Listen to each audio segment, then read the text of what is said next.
Hello students, मेरा नाम है महिमा शर्मा और मैं रेजोनेंस पीसीटी डिवीज़न से हूँ। तो आज हम कक्षा 9 का व्यवहारिक व्याकरण का एक टॉपिक देखेंगे, पत्र लेखन।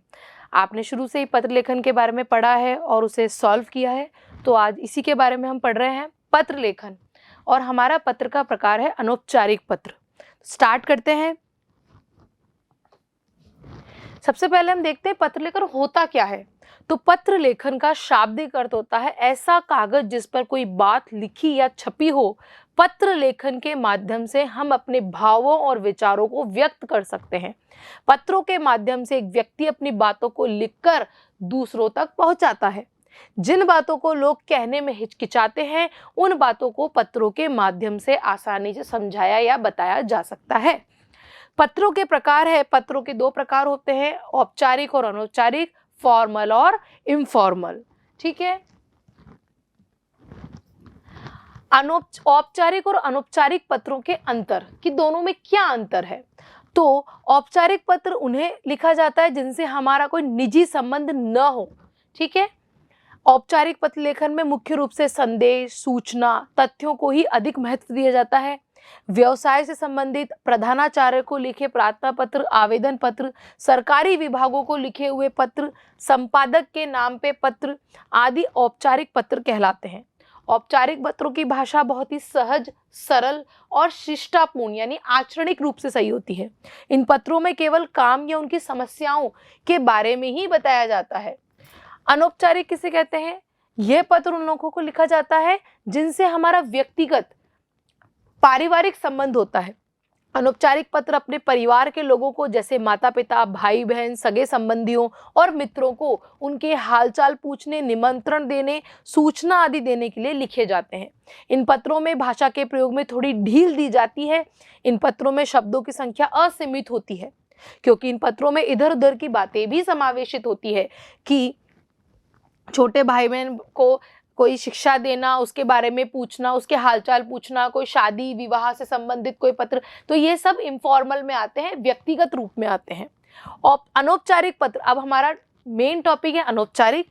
ठीक है। तो अनौपचारिक पत्र किसे कहते हैं? अनौपचारिक पत्र उन व्यक्तियों को लिखा जाता है जिनसे व्यक्तिगत संबंध हो, और इस तरह के जो पत्र होते हैं उनमें आत्मीयता, लगाव का भाव होता है, व्यक्तिगत बातों का उल्लेख भी होता है। इस तरह के पत्र लेखन में व्यक्ति सुख दुख का ब्यौरा और विवरण के बारे में, व्यक्तिगत संबंध को उल्लेखित करता है, अपने व्यक्तिगत भावों को बताता है। ठीक है। अनौपचारिक पत्र के प्रकार कौन कौन से प्रकार होते हैं? बधाई पत्र होता है, शुभकामना, निमंत्रण, विशेष अवसरों पर लिखे पत्र, सांत्वना पत्र, किसी प्रकार की जानकारी देने के लिए, कुछ सूचना बताने के लिए, कोई सलाह आदि देने के लिए। ठीक है। अनौपचारिक पत्र लिखते समय हम क्या क्या बातें हमें ध्यान रखनी होती है? तो सबसे पहले तो भाषा सरल और स्पष्ट होनी चाहिए।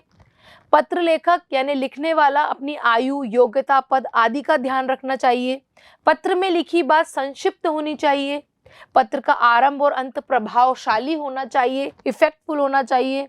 भाषा और वर्तनी, मात्राओं और लेख भी स्वच्छ होना चाहिए, साफ सुथरा होना चाहिए। पत्र प्रेषक व प्रापक दोनों को, भेजने वाले और प्राप्त करने वालों दोनों को ही स्पष्ट और साफ दिखना चाहिए। कक्षा परीक्षा भवन से पत्र लिखते समय अपने नाम के स्थान पे आप क, ख, ग या घ के स्थान पर कक्षा परीक्षा भवन लिख सकते हैं। यानी अगर आपको परीक्षा भवन लिखना है तो वहां क, ख, ग भी लिख सकते हैं। ठीक है।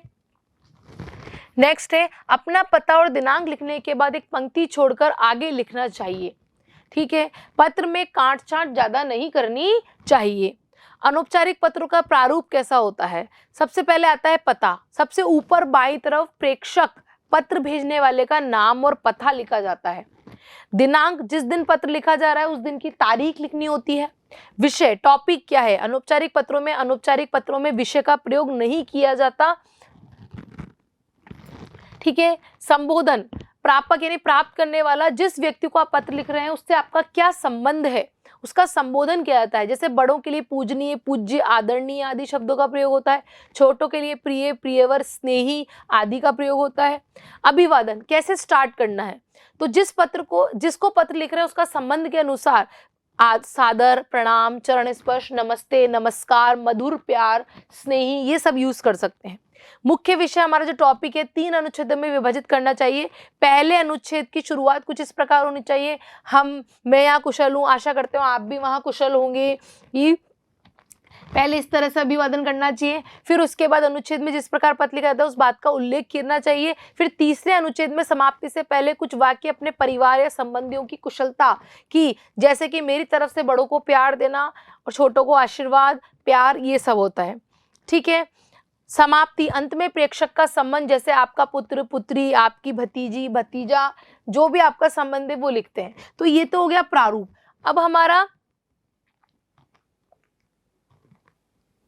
ठीक है, अनौपचारिक पद की प्रशस्ति, आरंभ में लिखे जाने आदरपूर्ण शब्द अभिवादन और समाप्ति में किन शब्दों का प्रयोग करना चाहिए।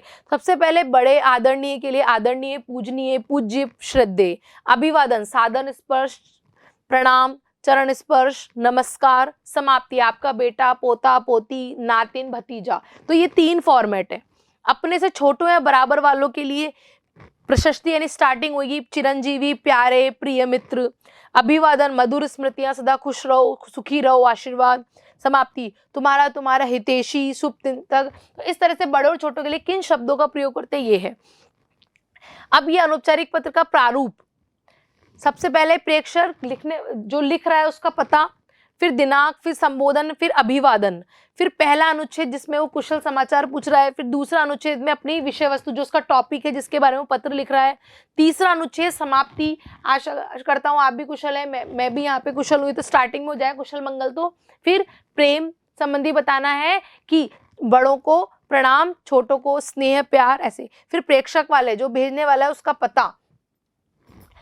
ठीक है, ये हमारा फॉर्मेट रहता है। प्रारूप इसे फॉर्मेट कहते हैं। ये आ गया प्रेक्षक का पता, फिर दिनांक, फिर संबोधन, फिर अभिवादन, फिर पत्र की विषय सामग्री, फिर यथा योग्य अभिवादन लास्ट में, और फिर अपने बारे में लिखना और आपका क्या पद है, ठीक है, वो लिखना।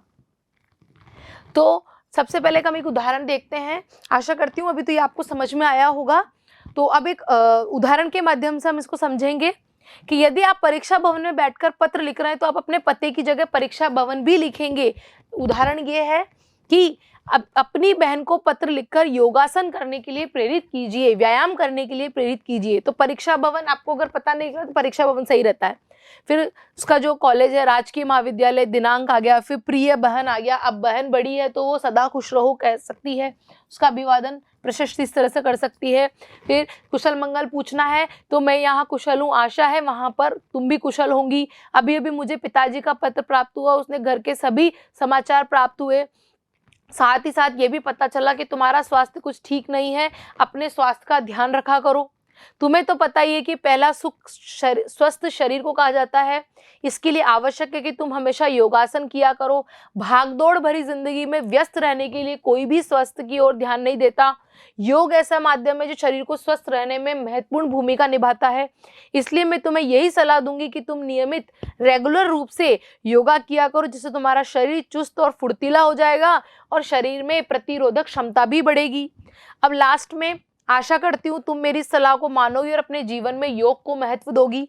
मुझे पूर्ण विश्वास है कि तुम जल्दी जल्द स्वस्थ हो जाओगी। माता पिता को प्रणाम और भाई को मेरा प्यार कहना या प्यार देना। फिर उसका लास्ट में उसका पद यथा योग्य जो पद है तुम्हारी बहन और नाम आशा। अगर आपको नाम नहीं भी देना है तो आप क ख ग लिख सकते हैं, लेकिन यहाँ पे डायरेक्ट लिखा हुआ है कि आपका पद बड़ी बहन का है तो आप नाम दे देंगे तो ज़्यादा सही रहेगा। ठीक है, तो यही हमारा फॉर्मेट रहेगा। ठीक है ना, तो ये तीनों एक साथ आएंगे, उसके बाद थोड़ा सा गैप आएगा और फिर ये दोनों चीज आएंगी। ठीक है, फिर ये नेक्स्ट लाइन से आएगा। फिर अगर हमें पैराग्राफ चेंज करना है तो हम यही फॉर्मेट रखेंगे इधर से लेफ्ट से। ठीक है, एक ही सीरीज में होगा। आपको ये नहीं कि आपने यहाँ पैराग्राफ चेंज कर दिया या फिर यहाँ लिख दिया या दिनांक यहाँ लिख दी। ठीक है, हमें यही फॉर्मेट रखना है। ठीक है, ये देखो प्रेक्षक यानी उसका पता, उसके बाद उसके दिनांक, उसका संबोधन प्रिय प्रिय पूजनीय, अभिवादन, फिर पत्र के बारे में पूरा प्रारूप कि कुशल मंगल है और फिर टॉपिक के बारे में बात करनी है, फिर अभिवादन दोबारा से, और फिर स्वनिर्देश या जो आपका पद है और उसका नाम और हस्ताक्षर। ये देखिए, मैंने आपको पहले बताया दिनांक, संबोधन, अभिवादन, फिर पहला 3 अनुच्छेद में ये डिवाइड होगा। देखो मार्क्स भी इसी की तरह से होते हैं, ठीक है। स्टार्टिंग का 1 नंबर, फिर ये 2 नंबर, फिर 1 नंबर, फिर 1 नंबर, ऐसे करके ये फॉर्मेट बनता है 5 नंबर का, ठीक है। तो इस तरह से हमें अगर कोई क्वेश्चन नहीं भी आ रहा है तो अगर हम फॉर्मेट में लिखेंगे तो हम कुछ मार्क्स तो प्राप्त कर ही सकते हैं।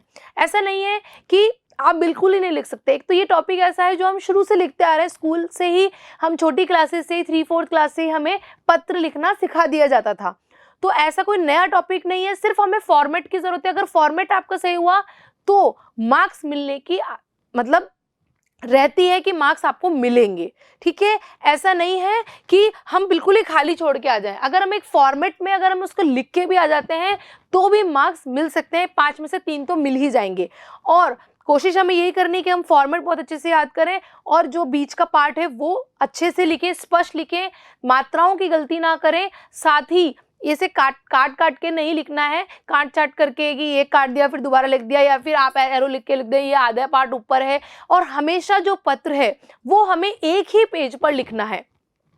शब्द सीमा से बताइए, ज्यादा शब्द सीमा नहीं होती है, मतलब ये नहीं कि हम शॉर्ट में लिखें, थोड़ा सा डिटेल में हम जा सकते हैं, लेकिन इसका ये भी मतलब नहीं है कि बहुत ही बड़ा कर दें तो दूसरे पेज पर वो पत्र लिखें। हमें पत्र एक ही पेज में लिखना है, इसलिए हम पहले से इसकी रूपरेखा बना लें कि हमें किस फॉर्मेट में इसको तैयार करना है, ठीक है। अगर हमें नाम नहीं भी देना है तो हम क ख ग लिख सकते हैं। और आशा है कि आप परीक्षा भवन लिखें ताकि वो थोड़ा अच्छा लगता है। आपके पास एड्रेस नहीं है, आप परीक्षा भवन लिखें, बहुत अच्छा लगेगा। दिनांक आज की डालें, कल की डालें, परसों की डालें, वैसे लिखनी जब हम लिखते हैं तो वही दिनांक डालते हैं, लेकिन ऊपर नीचे हो जाए तो कोई फर्क नहीं पड़ रहा है, ठीक है।